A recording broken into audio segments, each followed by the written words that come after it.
교재 69페이지 제가 읽겠습니다. 공의회 앞에 선 바울은 의회 구성원들을 살펴보고는 자기가 바리새인이었으며 부활을 증거하다가 고소를 당한 것이라고 주장합니다. 이러한 바울의 변론으로 인해 공회원들 사이에서 의견 대립이 발생합니다. 바리새인들은 부활을 인정했지만 사두개인들은 부활을 부정하는 입장에 있었기 때문입니다. 결국 바울을 해치지 못하는 상황이 되었습니다. 이에 과격한 유대인 40여 명이 모의하여 바울을 죽이려 합니다. 하지만 바울의 생질에 의해 이 모의가 탄론하게 되었고 바울은 이들을 피해 예루살렘을 떠나 가이사랴로 향하게 됩니다. 자, 어제 말씀드린 대로 이제 바울이 1, 2, 3차 전도 여행을 다 끝내는 것이 21장까지입니다. 그래서 21장 17절 이하부터 사도행전 마지막 28장까지는 바울이 이곳저곳 다니면서 이제 신문을 당하고 신문 과정에서 자신이 어떻게 예수님을 만나서 예수님을 박해하는 자가 아니라 예수님의 이름을 전하는 자가 되었는지를 변론하면서 간증하는 장면이 나옵니다.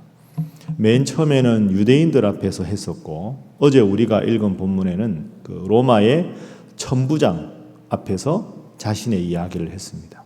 오늘은 공의회 회원들, 그러니까 우리가 생각해 보면 그 당시에 유다가 로마의 식민지였죠. 그러니까 로마를 다스리는 가장 권한이 있는 사람은 로마에서 파견된 예루살렘에 와 있는 총독이고, 그 다음에 종교적으로 예루살렘에서 가장 힘이 있는 사람들은 사내들인 공의회 회원들입니다. 그러니까 사내들인 공의회 회원들은 이스라엘의 종교 지도자들이라 크지 않은 일은 거기서 다 결정을 하고 사람을 심판하거나 죽이는 권한은 예루살렘에 파송되어 있는 로마의 총독의 권한이 되는 거죠. 어제 우리가 읽은 본문에서는 로마에 이제 와 있는 아주 높은 지위에 있는 장군인 천부장이 바울을 신문하는 과정에서 바울이 뭐라고 합니까? 나는 로마 시민인데 이렇게 너희가 나를 로마 시민을 막 대할 수 있느냐? 그 천부장이 듣고 정신이 번쩍 난 거죠. 야, 큰일 날 뻔했다. 로마 시민권을 가진 사람인데 자기가 임의로 유대인들 눈에 보기에 좋은 식으로 했다가 로마 시민권자를 천부장이 정확한 재판 절차 없이 처벌했다. 이렇게 되면 자신의 앞으로 승진에 문제가 되니까 야, 이거 좀 제대로 다뤄야 되겠다 하고 제대로 다루는 장면이 오늘 본문 말씀입니다. 자, 그러면 한번 생각을 해보세요. 천부장이 이제 중재를 해야 되는 입장이고 바울을 고소한 입장은 이 사내들인 공의회 회원들, 우리 이 바울은 죽어 마땅한 사람이다 이렇게 하고 지금 재판 과정에 있습니다. 그러면 바울에게 변론의 기회를 주어야 되겠죠. 당신이 무슨 짓을 했느냐, 그걸 천부장이 듣고 이게 정말로 재판에서 처벌할 사항인지 그렇지 않을지를 말하게 하는 장면이 오늘 본문의 장면입니다. 자, 그렇게 하고 오늘 기도 제목 첫 번째는 늘 주님 말씀대로 살아가게 하소서 하는 겁니다. 늘 주님의 응답을 듣고 그 응답 따라 살아가게 하소서 하는 것이 첫 번째 기도 제목입니다. 자, 1절 2절 말씀 우리 함께 한번 읽어봅니다. 시작. 바울이 공회를 주목하여 이르되 여러분 형제들아, 오늘까지 나는 범사의 양심을 따라 하나님을 섬겼노라 하거늘 대제사장 아나니아가 바울 곁에 서 있는 사람들에게 그 입을 치라 명하니. 아멘. 공회는 말씀드린 대로 예루살렘에 있는 유대교 최고 종교 지도자들 72명이 모여 있는 가장 종교적으로 권위가 있는 단체입니다. 그 앞에서 바울이 자신을 이야기합니다. 나는 지금까지 하나님을 잘 섬겼다. 자, 그 말을 듣고 그 당시 대제사장 중에서도 아주 악명이 높고 온갖 비리를 저질렀던 아나니아라는 사람이 나옵니다. 성경에 아나니아가 여러 명 나오죠. 이게 흔한 이름이라 그렇습니다. 우리가 아는 아나니아 삽비라도 아니고 사울이 바울 될 때 눈을 뜨게 한 그 아나니아 아니고 또 다른 이 사람은 아주 종교적으로 부정을 저지르는 아나니아가 바울 곁에 있는 사람한테 그 입을 치라. 이게 무슨 말입니까? 입 다물어라 이런 뜻입니다. 그러니까 바울은 말을 하려고 하고 종교 지도자들은 말할 기회조차도 박탈하려고 하는 장면입니다. 자, 3절에 바울이 말합니다. 회칠한 담이여 하나님이 너를 치시리로다. 그리고 4절에 곁에 섰던 사람들이 말합니다. 아나니아가 대제사장이니까 하나님의 대제사장을 내가 욕하느냐. 자, 여러분 이 장면을 한번 가만히 떠올려 보십시오. 여러분은 지금 그냥 제3자라고 생각해 보세요.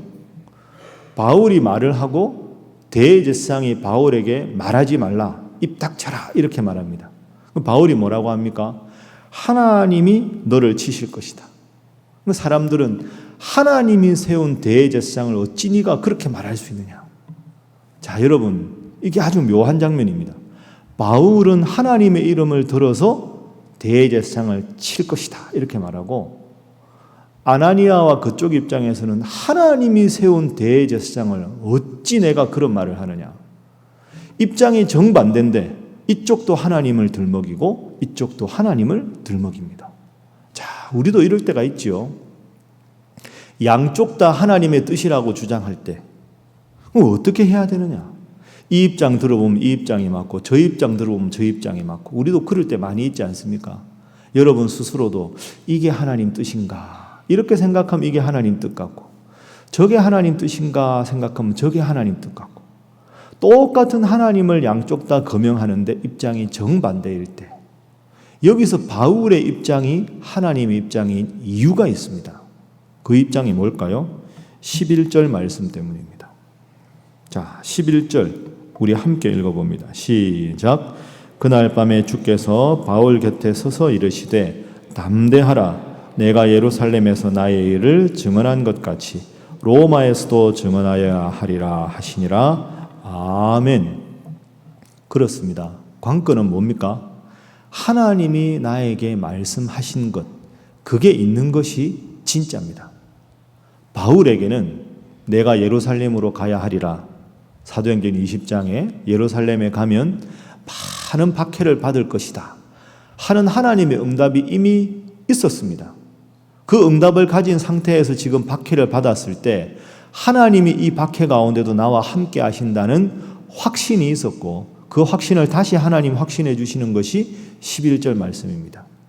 그런데 아나니아를 변호하는 입장은 하나님의 대제사장이라고 하지만 바울을 공격하라는 하나님 명령을 받은 적이 없습니다. 여러분 이게 아주 중요합니다. 우리가 내가 이렇게 해야 할까 이렇게 해야 할까, 이 말이 하나님 뜻이라고 말씀하시는 분들 말에서는 그 말이 맞는 것 같고, 또 이게 하나님 뜻이라고 말하는 분 입장에서는 그게 맞는 것 같고, 그럴 때 있죠. 그럴 때 제일 중요한 건 뭡니까? 기도해서 여러분이 직접 하나님의 음성을 듣는 일입니다. 말씀을 통해서 그렇구나, 하나님이 나에게 말씀을 통해 이런 확신을 주시는구나, 기도를 통해서 이것이 하나님의 응답이구나. 하나님의 응답은 의심할 여지가 없습니다. 그것이 내 생각이면 끊임없이 의심이 되지만 말씀을 통해 분명하게 받았거나 기도를 통해 분명하게 받았으면 추후의 의심도 없이 그 응답을 받는 순간 마음이 평안해집니다. 여러분 그런 경험이 있으시면 그 경험 따라, 그 말씀 따라 오직 응답에 순종하는 분 되시기를 주님 이름으로 축복합니다. 그래서 이 새벽에 하나님 앞에 기도하는 게 중요한 거죠. 그냥 나오지 마시고 하나님 제가 이 일을 어떻게 해야 합니까? 하는 기도 제목을 늘 품고 나오십시오.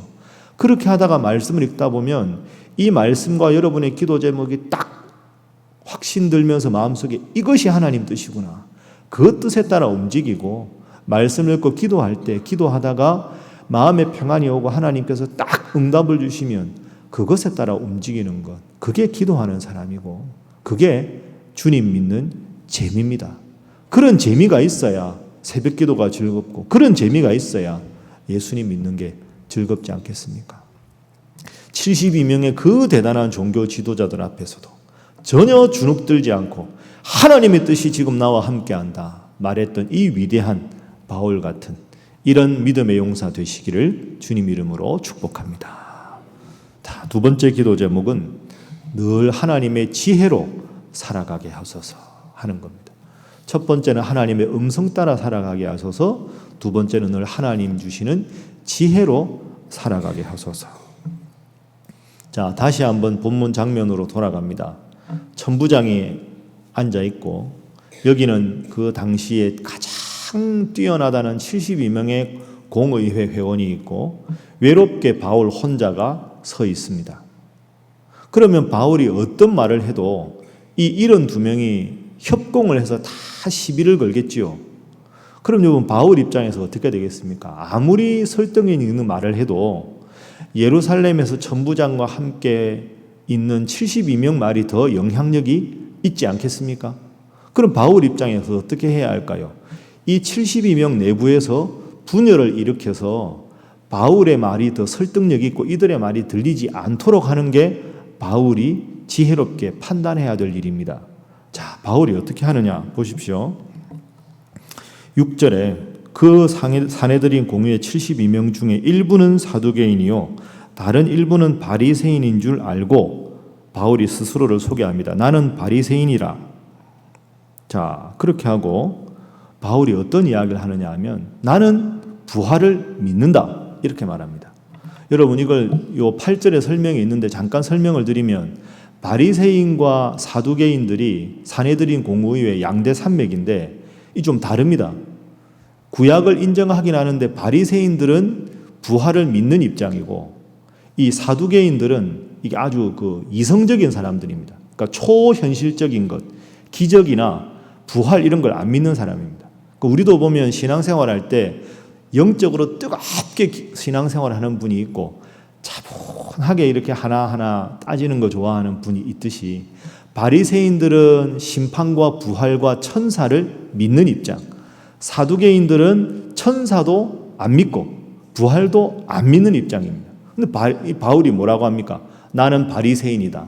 나는 천사도 믿고 부활도 믿는다. 그러면 그 중에 다수가 바리새인이지요. 그 바리새인들이 뭐라고 합니까? 바울아, 너의 말이 맞다. 부활이 있다. 그러니까 사내들인 공회에 있는 사두개인들이 부활은 무슨 부활이야? 그 말도 안 되는 소리지. 이렇게 하면서 이게 자중질환이 일어나 버린 거죠. 그러니까 이 사람들이 한 마음으로 바울을 공격하러 왔다가 자기들끼리 자중질환이 일어나서 바리새인들하고 사두개인들이 서로 싸우니까 재판이 안 되는 겁니다. 그러니까 이 천부장이 판단을 못하는 거죠. 안 되겠다. 그래서 결국 어떻게 합니까? 이건 내 소관이 아니다. 이 예루살렘 전체 가장 우두머린 이 총독에게 바울을 넘겨야 되겠다 하고 편지를 써서 총독에게 바울을 넘깁니다. 그럼 어떤 일이 벌어질까요? 내일 그 총독 앞에서 또 바울이 복음을 전하는 겁니다. 나는 하나님을 믿는 사람인데 다메섹에서 예수님 만나서 예수 믿게 되었습니다. 또 총독에게 전도하는 기회가 되는 거죠. 여러분, 바울이 얼마나 지혜로운 사람입니까? 제가 자주 인용하는 말씀, 천만인의 나를 애워싸 진친다 할지라도 내가 두려워하지 아니하리로다. 그 대단한 지도자들 앞에서도 당당하게 하나님께서 주신 지혜로 이 위기를 극복하는 바울의 지혜를 볼 수가 있습니다. 여러분, 우리가 세상 살아가다 보면 얼마나 하나님 지혜가 필요할 때가 많이 있습니까? 오늘 이 바울의 이 위대한 입장을 잘 마음속에 새기시고 항상 기도하셔서 이 입장도 아니고 저 입장도 아니고 그러나 하나님 보시기에 가장 바른 하나님 주신 지혜로 슬기롭게 믿음 생활 잘 하시는 여러분 되시기를 주님 이름으로 축복합니다. 자, 마지막 세 번째는 하나님은 하나님의 사람을 끝까지 책임지신다 하는 겁니다. 하나님은 하나님의 사람을 끝까지 책임지신다. 자, 11절 말씀에 내가 예루살렘에서 나의 일을 증언한 것 같이 로마에서도 증언하여 하리라. 이 응답을 받습니다. 바울이 더 확신을 했겠지요. 그런데 문제가 하나 생겼습니다. 자, 우리 12절, 13절 함께 읽어봅니다. 시작. 날이 새매 유대인들이 당을 지어 맹세하되 바울을 죽이기 전에는 먹지도 아니하고 마시지도 아니하겠다 하고 이같이 동맹한 자가 40여 명이더라. 아멘. 이게 큰일 났습니다. 이 자꾸 바울이 예수 이름을 증언하니까 독실한 유대교인들 중에서 저 바울을 우리가 죽여버려야 되겠다. 어떻게 자꾸 예수 이름만 증언하냐? 저 도저히 안 되겠다 해서 결사대를 조직해서 40명이 딱 매복을 하는 겁니다. 그래서 사내들인 공회 회원들이 더 물어볼 게 있으니 잠시 우리에게 오라 하면 바울이 갈 거 아닙니까? 가는 길에 딱 매복해 있다가 바울을 죽이기로 계획을 한 겁니다. 근데 그걸 누가 엿들었느냐? 바울의 생질이 엿들었습니다. 그리고는 천부장에게 이야기를 해서 큰일 났습니다. 재판이 시작되기도 전에 바울이 죽을 위기에 빠졌습니다. 그 천부장이 그래서는 안 되지. 이건 로마 시민권을 가진 사람이 이렇게 죽게 내버려 둘 수는 없다 해서 천부장이 조치를 합니다. 그 조치하는 내용이 23절입니다. 자, 23절 말씀 함께 읽습니다. 시작. 백부장 둘을 불러 이르되 밤 제3시에 가이사랴까지 갈 보병 200명과 기병 70명과 장병 200명을 준비하라 하고 아멘. 총독에게 보냅니다. 보낼 때 호위하는 군사들을 보냅니다. 아까 여러분 결사대가 몇 명이었습니까? 40명이죠. 지금 23절에 몇 명입니까? 보병 200명, 기병 70명, 장병 200명, 도합 470명입니다. 바울이 이 군사들을 보내달라고 한 적이 한 번도 없습니다. 그런데 알아서 천부장이 바울을 40명에 무려 12배 가까이 되는 470명의 중무장한 군사들로 하여금 총독에게 갈 때까지 딱 호위하게 합니다. 하나님의 사람이 얼마나 하나님께서 끝까지 지키시는가 하는 것을 보여줍니다. 바울이 한 번도 자신의 신변에 대해서 보장하라고 말하지 않았지만 결사대 40명으로부터 바울을 보호하기 위해서 하나님은 창을 들고 보병, 기병까지 무려 470명을 준비해서 아무런 어려움 없이 총독에게 갈 수 있도록 바울을 지키셨습니다. 하나님의 응답을 받고 가는 길에 그 어떤 인간적인 장애물이 있어도 하나님께서 반드시 지키신다. 이렇게 약속하셨습니다. 이 새벽에 하나님 앞에 나온 사랑하는 여러분, 이 바울의 하나님께서 여러분의 인생을 끝까지 책임져 주실 줄로 믿습니다. 항상 하나님 중심으로 살아가면 하나님께서 지혜를 주시고 하나님께서 군사를 보내주시고 하나님께서 천군 천사로 지켜주시는 것을 오늘 우리 바울의 본문을 통해서 볼 수가 있습니다. 오늘 하루도 오직 주님께 기도하고 주님 뜻 받들어서 주님과 함께 오늘도 겸손하게 당당하게 생활하시는 여러분 되시기를 주님 이름으로 축복합니다.